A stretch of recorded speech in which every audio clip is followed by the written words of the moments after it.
జగన్మోహన్ రెడ్డి గారు వచ్చారు. మొత్తం సోషల్ మీడియాకి పండగ తెచ్చారు. అసలు మామూలు పండగ కాదు. ఆయన ప్రెస్ మీట్ పెడుతున్నారు అంటే చాలు మీమర్స్కి పండగ అని చెప్పి గతంలో కూడా చాలాసార్లు మాట్లాడుకున్నాం. ఇప్పుడు కూడా నిన్న ఆయన వచ్చారు, ప్రెస్ మీట్ పెట్టారు.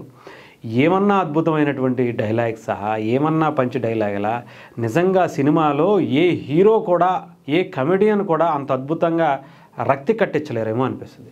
నేను కొన్ని మాటలు వినిపిస్తాను. జగన్మోహన్ రెడ్డి గారిని ప్రతిసారి ఎందుకు ఇలా ప్రెస్ మీట్ పెట్టడం అనేది కొంచెం మానేస్తే బెటర్ ఏమో అనిపించింది. ఎన్నిసార్లు మనం చెప్పినా కానీ ఏదో సోషల్ మీడియాకు ఉన్నటువంటి ఆ మీమర్స్ కోసం ఆయన ప్రెస్ మీట్ పెట్టి మంచి స్టఫ్ ఇవ్వడానికి మాత్రమే ప్రెస్ మీట్ పెట్టిస్తున్నట్టుగా ఉంది. అయితే జగన్మోహన్ రెడ్డి గారు కొన్ని మాటలు మాట్లాడారు, ఒకసారి వినిపిస్తాను.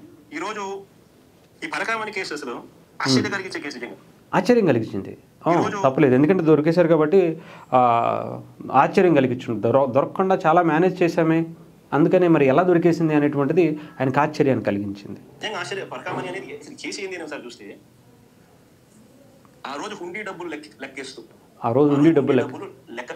లెక్కిస్తూ ఓకే, రెండోసారి చిన్న చోరీ. ఓకే, చిన్న చోరీ. చోరీలో చిన్నది పెరుగు, చిన్నది పెద్దది కూడా. ఈ పరకామణి కేసులో చిన్న చోరీ అట. ఇంకొకటి కూడా ఉంటుంది, అది కూడా చదివి వినిపిస్తాను. ఆ రోజు హుండీ డబ్బులు లెక్కిస్తూ చిన్న చోరీ 9 నోట్లు $9 వర్త్ 72,000. మళ్ళీ చెప్పండి సార్, మళ్ళీ ఒకసారి. $9 వర్త్ 72,000 ఇండియన్ కరెన్సీ. అంటే ఇది అమెరికన్ డాలర్ కాదా? అంటే ఇప్పటివరకు ₹80, ₹88 లేకపోతే ₹90 వరకు ఉంది అని మనకు తెలుసు. అలా లెక్కేసుకుంటే $9 అంటే మహా అయితే 720 లేదా 800 వేసుకుందాం. 800 ఉంది కదా, మరి 72,000 ఎలా అయిందబ్బా?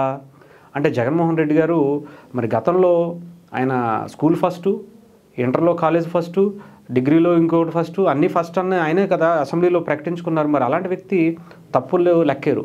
ఇదే కరెక్ట్ అనుకుంటా. మనమే తప్పు లెక్కేస్తున్నాం. మీరే తప్పు. మీరు ఎవరైతే ట్రోల్ చేస్తున్నారో మీరందరూ తప్పే. జగన్మోహన్ రెడ్డి గారే కరెక్ట్. అది పేటీఎం బ్యాచ్, గుర్ర బ్యాచ్ మనం ఆలోచించుకోవాల్సినటువంటి విషయం. ఇకపోతే చిన్న తప్పట జగన్మోహన్ రెడ్డి గారు. ఆ రాసే బ్యాచ్నైనా సరే మీరు మీ గురించి కొంచెం మార్చుకోండి సార్. చిన్న తప్పు పెద్ద తప్పు ఏంటి? అది ₹72,000 కొట్టేయటం.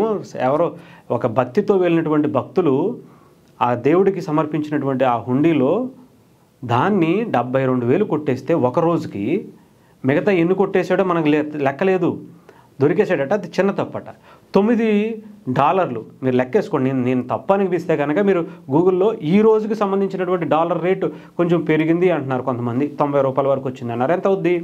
800 లేదా 800 కాదు, ₹1,000 వేసుకోండి. అంటే ₹1,000కిను 72,000కి ఆయన లెక్కలు కూడా చూడండి. అసలు రాసిచ్చేవాడైనా సరే కాస్త బుద్ధి జ్ఞానం ఉండాలిగా మనిషికి. జగన్మోహన్ రెడ్డి గారిని మరీ అంత పిచ్చోడిని చేసేలాగా అంత రాసి ఇవ్వటం ఎందుకు అక్కడ? నేను చెప్తున్నాను కదా, పక్కా పగబట్టేశాడు.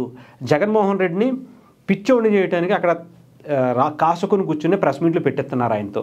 లేకపోతే $10కి చిన్న పిల్లోడిగా అడిగినా కానీ, చిన్న 5వ తరగతి చదువుతున్నటువంటి పిల్లోడిని అడిగినా కానీ చెప్తాడుగా డాలర్ ఈ రోజు ఎంత రేటు ఉందని. గూగుల్లో కొడితే అర్థమైపోద్దిగా. మరి జగన్మోహన్ రెడ్డి గారికి తెలియకుండా బుక్ చూసి చదివేస్తారు కదా అని ఏది రాసేస్తే అది సరిపోదా? మాట్లాడి పిచ్చేయటమేనా? ఏదేదో ధృవ సినిమాలో పోసాని కృష్ణమురళితో వాళ్ళ నాన్న రాపిస్తాడు. ఆ లెటర్ మారిస్తే ఏమవుద్దు చూసావా? అలా జరిగింది. ఇప్పుడు నాకు తెలిసి అయితే లెటర్ మార్చేశారు.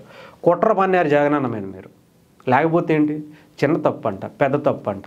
ఆ రాసిచ్చేదాన్ని కొంచెం హుందాగా రాసి ఇవ్వండి. జగన్మోహన్ రెడ్డి గారు కొంచెం మీరైనా, మీరు మీ నాన్నగారు లెగసీని కంటిన్యూ చేస్తున్నటువంటి వ్యక్తి, మీరు ఒక పెద్ద తోపు అని చెప్పి సోషల్ మీడియాలో విర్రవీగిపోతున్నారు. మీ పేటీఎం బ్యాచ్ ఒక రేంజ్లో మీకు హైప్ ఎత్తుంటే, మా అన్న వచ్చాడు కుమ్మేస్తాడు ఈరోజు అంటే మీరేమో తుస్సుమని సావదవుతున్నారు. వాళ్ళేమో ఈ కేజీఎఫ్ ఎలివేషన్స్, బాహుబలి ఎలివేషన్స్ ఇచ్చుకుంటే మీరేమో మొత్తం నీళ్ళు పోసి సన్నీళ్ళు పోసి పొడుగు పెడుతున్నారు వాళ్ళని. ఏం పాలనలు సార్ నాకు అర్థం కాదు. కనీసం మీకైనా మైండ్ సెట్ ఉండాలిగా, ఆలోచించుకోవాలిగా. $9 72,000 అవటం ఏంటి? 72,000కి అరెస్ట్ చేయకంటే అసలు రూపాయి తీసుకున్నా అది తప్పే, రూపాయి తీసుకున్నా అది దొంగతనమే. దాన్ని పట్టుకున్నటువంటి పోలీసు ఇప్పుడు ఆయన ట్రైన్లోంచి ఏదో చేశారని చెప్పి మీరు అంటున్నారు, అక్కడేమో ప్రభుత్వం ఏమో అంటుంది. వాళ్ళ కుటుంబ సభ్యులు కూడా అది అని చెప్తున్నారు. ఏ రకంగా చెప్పాలి? అసలు వాళ్ళతో ఆయనతో మీరు ఎందుకు రాజీ చేసుకున్నారు? అతను 72,000 దొరికితే 14 కోట్ల రూపాయల ఆస్తులు ఎందుకు రాసిచ్చాడు? ఆ దొరికేసినటువంటి వ్యక్తి అంటే ఈ ఎత్తుకుపోయినటువంటి దొంగ 14 కోట్ల రూపాయల ఆస్తులు దగ్గర రాసి ఇవ్వడానికి గల కారణం ఏంటి అంటే ఈ ఒక్కరోజే 72,000 రూపాయలు దొరికితే అతను ఎన్ని సంవత్సరాలు డ్యూటీలో ఉన్నాడు, ఎన్ని సంవత్సరాలు, ఎన్ని రోజులు, ఎన్ని కోట్లు ఎత్తేసి ఉంటాడు? ఒక్క ఆయన దగ్గరే ఈ రకమైనటువంటి డబ్బు ఉంటే ఎలా ఆలోచించండి. మరి మీ హయాంలో పరకామణికి సంబంధించినటువంటి దాంట్లో వజ్రాలు పోయాయని, ఇంకొకటి పోయాయని చాలా చెప్తున్నారు. ఈ పరకామణిలోని ఎన్ని ఉంటాయి, మరి మిగతాట్ల పరిస్థితి ఏంటి? కల్తీ లడ్డు సంగతి వదిలేయండి. ఆఖరికి అంటే తప్పుల్లో చిన్న తప్పు పెద్ద తప్ప 72,000 అనేది చిన్న నేరమా? అంతేలే సార్, కొన్ని వేల కోట్లు మనం తండ్రిని అడ్డం పెట్టుకుని వేల కోట్లే, దాదాపు 30,000 కోట్లకు పైగా అక్రమంగా సంపాదిస్తే అఫీషియల్గా ఇది కేసులు ఉన్నాయి, అన్అఫీషియల్గా 1,00,000 కోట్లు అంటున్నారు. అంటే మీకు పెద్ద విషయం కాదనుకోండి, మీరు సెకండ్కి అలా ఖర్చు పెడతారనుకోండి. కాకపోతే మరి ఎందుకో తెలియదు కానీ తల్లికి చెల్లికి కూడా ఇవ్వకుండా దాచుకునేటువంటి మీరు ఇలా 72,000 చిన్నదనుకునేటువంటి పరిస్థితి వచ్చిందే. అయ్యయ్యా, నిజంగా ఏమనాలో కూడా తెలియట్లేదు నేను జగన్మోహన్ రెడ్డి గారు మిమ్మల్ని.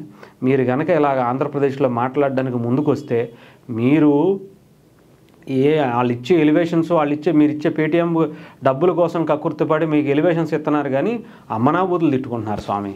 దయచేసి మీరు ప్రెస్ మీట్లు పెట్టకండి అయ్యా అని చెప్పి వైఎస్ఆర్సీపీ నాయకులు కావచ్చు, వాళ్ళ పేటీఎం బ్యాచ్ ఒక రేంజ్లో మొత్తుకుంటున్నారు. లేదంటే ఆ పిఆర్ టీంనన్నా మార్చండి సార్, లేదన్నా సంకనాకి పోద్ది ఉన్నది కూడా. జగన్మోహన్ రెడ్డి గారు, రాజశేఖర రెడ్డి గారు తండ్రి అంటే ఏంటి ఈయన ఇలా ఉన్నాడేంటి, వాళ్ళ అబ్బాయేనా ఆయన అని చెప్పుకునేటువంటి పరిస్థితికి వచ్చింది. ఆయన అసలు ఎంతలా మాట్లాడతారు, ఎంత వాగ్దాటితో మాట్లాడతారు. మీరేంటి ఎలా మాట్లాడడం ఏంటి, ఏది పడితే ఆ పేపర్లో 2-3 సార్లు చూసి చదవటం ఏంటి?